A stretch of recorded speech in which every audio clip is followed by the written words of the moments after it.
Hello and welcome to my 15th weapon guide for Escape from Tarkov. My name is Freakatoid, and today we'll be covering the G36. This weapon has got some upgrades in previous patches that can make it a top contender for endgame builds, but it's often overlooked in favor of the M4 and the HK416. It's especially easy to modify without causing a massive dent in your wallet. For this video, we're going to focus on the stats for the G36C, the G36E2, and the G36KV2. They are the variants that have rails for other sights and scopes instead of the integrated ones. I'll briefly talk about the integrated options a little later into the video, but let's go ahead and dive in. For the G36C, which is the variant you have access to at Loyalty Level 2 Peacekeeper, you'll have a pretty decent package for a well-performing weapon. It has an impressive 67.5 ergo with a weight of 2.7 kilograms, which is actually better than the M4's base stats. It makes for an agile weapon that can easily slot sights and foregrips without any additional modding. The G36E2 and the G36KV2 are actually incredibly similar to one another, with the E2 variant having a weight of 3.136 kilograms with an ergo of 52.5, while the KV2 is slightly heavier with a weight of 3.195 kilograms and a slightly higher ergo of 53.5. Keep in mind that the stock choice is actually different on the KV2, and matching it would actually place it a bit more center line with the other two versions. No matter which size of the G36 you choose, they're all very lightweight options that can help alleviate an otherwise heavy kit. All variants of the G36 hold a very impressive 750 rounds per minute, which is only slightly lower than the M4. This makes it slightly easier to control when it shares the same statistical recoil. The G36C variant will have a base vertical recoil of 75 and a horizontal recoil of 210. The potential for this short-barreled version of the weapon isn't very expansive, but a foregrip and a muzzle device can really make this thing a nice contender in the early game. The G36E2 isn't too much different than the G36C as far as how major the recoil is, but it still has a lower recoil than the G36C. Its base recoil is 70 vertical and 196 horizontal. In order to drop the recoil lower for this variant, you'll need to get a suppressor or a different handguard on it, as the standard handguard doesn't actually have the ability to take foregrips or even lasers. Admittedly, it's a little outshined at this point compared to the other options you'll have with Loyalty Level 3 Peacekeeper, but is by far the cheapest option for not that much sacrifice in stats. The G36KV2 is a whole other ballgame. When you unlock this at Loyalty Level 4, you also unlock all of the specialized modding that this weapon is capable of.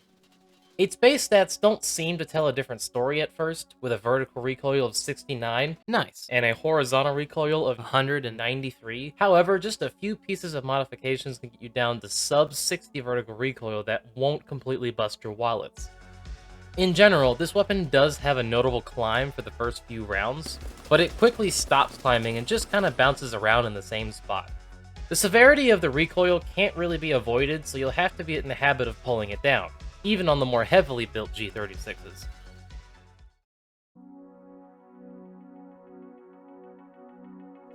Probably the only area where this weapon falls noticeably shorter than the other 5.56 weapons is its overall accuracy and long-range performance. The barrel of choice has a significant effect on the bullet velocity of the weapon, where the G36C starts at a sub 800 meters per second with an MOA of 2.67. This puts the G36 as one of the least accurate rifles in the 5.56 category, with a slower than usual bullet speed. With that being said, it's more than capable of deadly shots past mid-range engagements. You just have to lead a little bit more than the other 5.56 weapons. The long barrel of the G36E2 variant gets much closer to the caliber's average, with 882 meters per second with an MOA of 1.73. Other 5.56 weapons can still outperform this, but it's more than enough to tackle the occasional long-range shot without too much trouble. Still, using a larger barrel like this makes your weapons significantly longer, and will make a clustered indoor fight a little more difficult to keep up with. Finally, the mid-sized G36 KV2 still has a bit of slow bullet velocity of 809 meters per second, with a decent MOA of 2.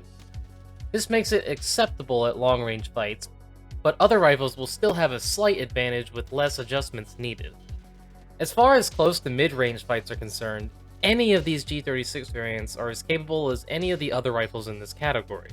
You'll just notice it's not quite as straight shooting as some of your other 5.56 options past about 200 meters. Like I covered in the last video, 5.56 is one of the best rounds for accuracy and bullet velocity, and has plenty of options for armor-piercing potential. Once you start getting to level 3 armor pen levels, the damage does start to fall off enough to require about 2 to 3 penetrated shots to the thorax to put your target down. Thankfully, this round is generally used in decently controllable and faster firing weapons, with the G36 being no exception. This ammo is also incredibly plentiful, thanks to the lootable boxes of ammo being generously spread around. A good rule of thumb is that any ammo at or better than M856A1's penetration will be solid options for taking down just about anything. It's also a pretty common round to find other players using, so you might be able to snag ammo off of your kills. The G36's ability to take the regular 5.56 mags with the right modification also helps it be just a little bit more versatile, since you can take other mags rather than having to unload them all.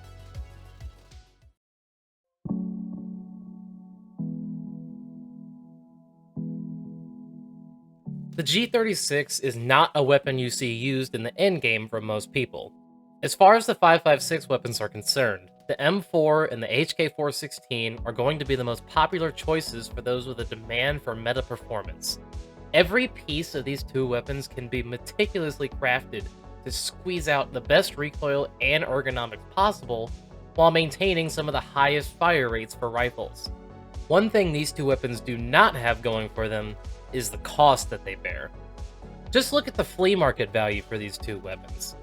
For the M4, you start at around 70k for a damaged or a stock M4.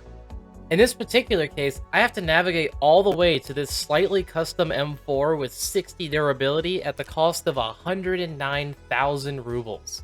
The G36, on the other hand, 55,000 for a torn down build that only needs 4 attachments to become a contender for one of the better weapons in your stash. And just because a weapon is inexpensive, doesn't mean it lacks the performance of these higher tier weapons. The G36 doesn't require an arm and a leg to reach these heights either, as a muzzle device, stock, and a quick handguard upgrade are typically enough to bring this weapon down to 60 vertical recoil. All of this can be achieved with around 120k or less, depending on your collection of spare attachments. Its limited choices and modifications is not a bad thing, as the choices you do have are almost always better. But at loyalty level 4, you will have unlocked all of the G36's special mods. At loyalty level 2 mechanic, you'll gain access to the alternate mag well, which allows you to use all the same mags as the M4 and several other weapons. This both grants the ability to use larger capacity mags, along with making it more convenient to use the ammo you'll loot off of other players or AI. At loyalty level 3 Peacekeeper, you'll gain access to the special handguards and stock options. The CAC handguard and the slim handguard are both very desirable options for long and mid-sized barrels that boast better ergonomics and recoil reduction than the base handguards. They also come with rails for grips and tactical devices. These handguards are often cheaper than some of the other options you'll find on other weapons, which keeps it within any budget that you're trying to follow. The stock options are also quite special. First off, we have the buffer tube adapter, which already includes a slight recoil buff on top of whatever stock you choose to complement it with. The other stock option is another G36 specific attachment, which offers pretty standard performance by itself, but it is the better option out of the other G36 stocks. Once you hit loyalty level 4, you'll be able to add one of 2 additional pads to this stock that really just gives it more of a more ergo or less recoil, with neither of the options sacrificing stats to achieve this. The best part about this weapon is that the fire rate is actually statistically higher than a good portion of the other weapons in the assault rifle category. It's a serious contender that doesn't require serious investment to get the most out of it. Obviously, a 400,000 ruble M4 or HK416 will outperform it, but in my experience, it's not enough to count the G36 out of the fight. Let's take it a step further and look at it in Arena as well. With patch 3.0 in Arena, the top performing assault rifles got some serious cost increases, taking the price of most of them to around 4,000 points or more. The G36, on the other hand, continues to sit at the lower end, with a point score of 3,238 points. Using the G36 can grant you more ammo, a stim, or maybe allows you to be uncompromising with your armor plates. It's a small sacrifice of RPM in favor of additional points that can be spent elsewhere. Okay, so my least favorite part now. Regarding the integrated sights I have ignored so far, here is a real quick visual before I express how I feel about it in a single sentence.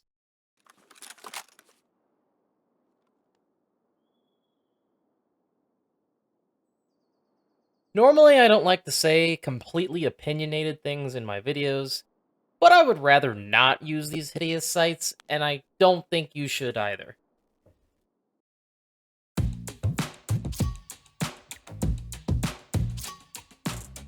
The community has a bit of a conflicted opinion on this weapon. Most agree that it's outperformed by the M4 and the HK416, but where it belongs in comparison to the other 5.56 weapons is a bit more divided. I asked around to try and get a clearer picture as to how recommended the G36 truly is, and here's what a few content creators had to say.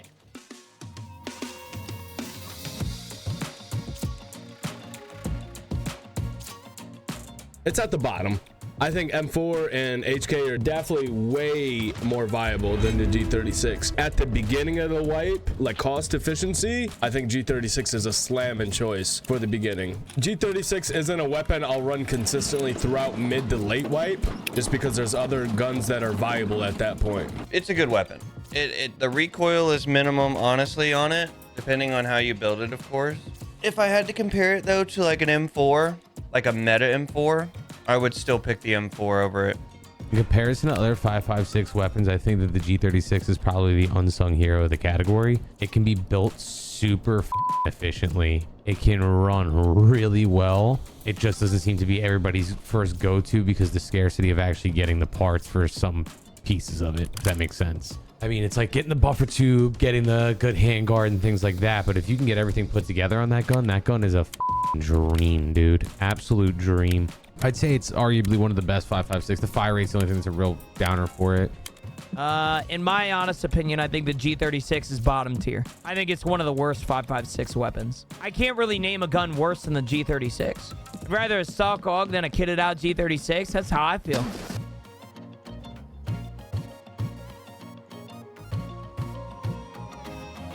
Any noticeable upsides? Yeah, I think early wipe, the G36 has an advantage because you don't need very many attachments. You can run it loud or get a very cheap suppressor from like Weapon Shack on Woods, you know, Attachment Shack. It's pretty cheap. You don't really have to mod it very much, and there's very little recoil. I think that would be its upside.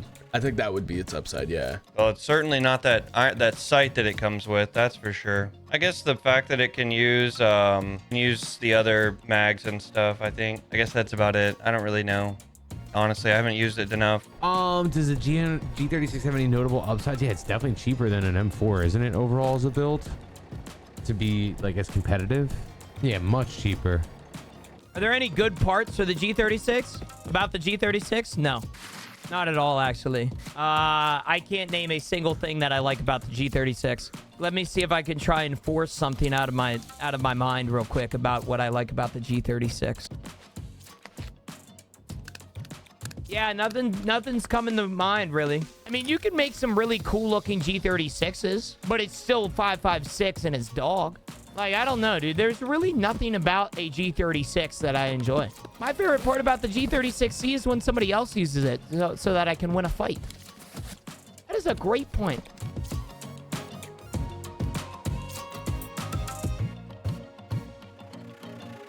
Yeah, I wouldn't see why not. It's a very easy gun, very low recoil, very like cost efficiency. New players and early wipe, yeah, I could see it definitely being viable.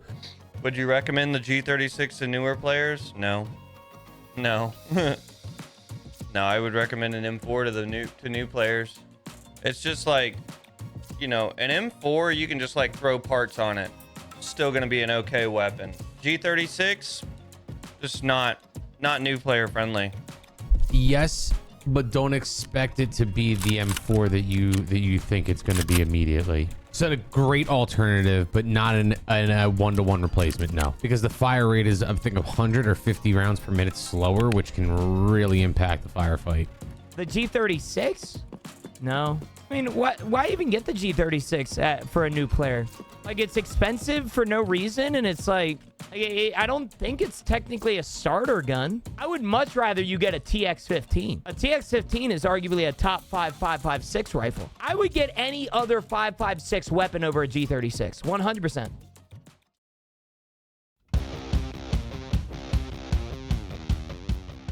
The G36 may not be the first weapon that people think of when wanting to load themselves up for a raid, but it has a lot going for it that can make it a great choice. Apart from it being inexpensive, it's also one of the more effective assault rifles in the game. First and foremost, it's affordable, with the flea market making it possible to find this weapon practically built for you, along with the attachments themselves not being incredibly overpriced. It's got a good fire rate, it's one of the more lightweight weapon options, and early on, it's quite simple to mod. 5.56 ammo that it uses is also quite easy to acquire from abundant ammo boxes, even the higher penetration types. Some of the downsides of this weapon stem from its less than ideal bullet velocity and MOA. Even the larger barrel variants will require a bit more of an adjustment at long range than the other 5.56 options. Also, it's pretty much agreed that while this weapon is great, it's just not the best. Overall, this weapon is a solid alternative to the M4 and the HK416, as it has solid performance for a great value. If you don't want to bring in a few 100,000 ruble cost weapon into a difficult raid, the G36 is a great choice for you. This is going to be my last weapon guide for a little while. I feel there's just too many topics to cover that are probably more important to know about. If there's anything that you'd like to see as soon as possible, please let me know down below. I hope you enjoyed the video, and perhaps learned something new. Be sure to subscribe.